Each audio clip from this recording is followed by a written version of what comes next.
দর্শক, নতুন একটি ভিডিওতে আপনাদের স্বাগতম। বিবিসির বাংলার একটি প্রতিবেদনে বলা হচ্ছে, কলকাতায় আওয়ামী লীগের সম্প্রতি একটি দল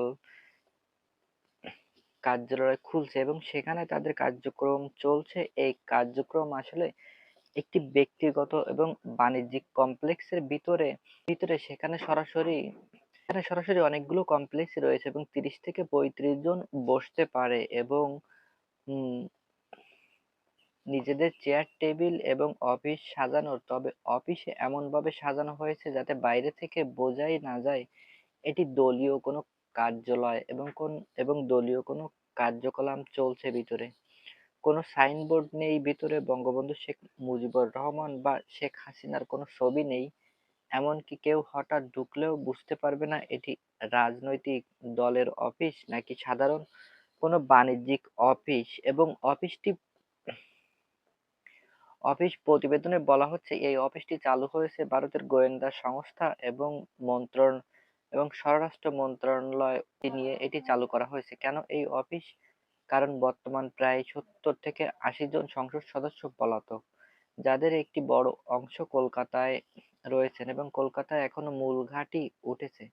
শেখ হাসিনা পালানোর সময় অনেক নেতাকর্মীদের দিকে খেয়াল করার সুযোগ হয়নি, ফলে অনেকেই সীমান্ত এলাকায় আটক হয়ে পড়ছে এবং কেউ কেউ দেশে গ্রেপ্তার হয়েছে। আবারও অনেকেই ধীরে ধীরে ধীরে ধীরে পালিয়েছেন ভারত এবং প্রবেশ করছে।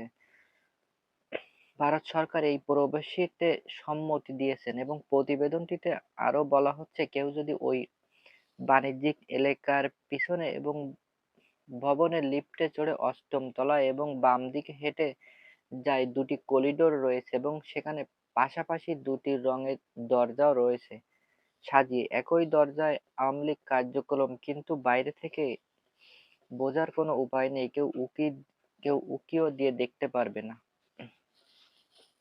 এটি আওয়ামী লীগের অফিস। কোনো নাম ফলক এবং কোনো কিছুই নেই, কোনো ছবি নেই। এবং কলকাতা শহরে এমন শত শত বাণিজ্যিক কমপ্লেক্স রয়েছে, সেখানে দিন বা রাত লাখো মানুষের ভিড়ে এমন ব্যস্ততা এবং এলাকায় এমন হঠাৎ করে এমন কিছু মানুষ দেখা যাচ্ছে যারা মাসের পর মাস সেখানে। এবং আসলে বাংলাদেশের একসময় প্রতিবেশী আওয়ামী লীগ নেতাকর্মীদের তাদের সংগঠনের শীর্ষ পর্যায়ের নেতাকর্মীদের তবুও পুরোপুরিভাবে অফিসটি সাজানো হয়নি এবং স্বীকৃত নয়, অর্থাৎ যেকোনো অনুষ্ঠানের রূপরেখা সাইনবোর্ড লাগানোর সাহস নেই। এবং ভারতে আশ্রয় নিলে সংগঠন হিসেবে এখন তারা বেশ অগোছালো রয়েছে। বর্তমান বর্তমানে তারা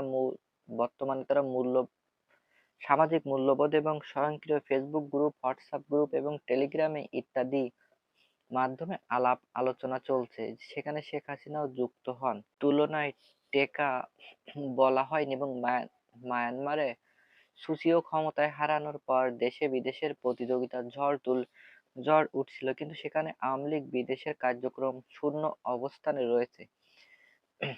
এবং ইউরোপ, আমেরিকার মধ্যে অনেকগুলো দেশের মানবাধিকার গণমাধ্যম অধিবেশনের সুযোগ থাকা সত্ত্বেও বিক্ষোভ এবং সমাবেশ হচ্ছে, কিন্তু দলের কার্যক্রম এবং পরিচালনার কোনো কাঠামো নেই। দর্শক, এই ছিল আজকের ভিডিওটি। ভালো লাগলে অবশ্যই ভিডিওটি লাইক করবেন, চ্যানেলে নতুন হলে অবশ্যই চ্যানেলটি সাবস্ক্রাইব করে পাশে থাকবেন।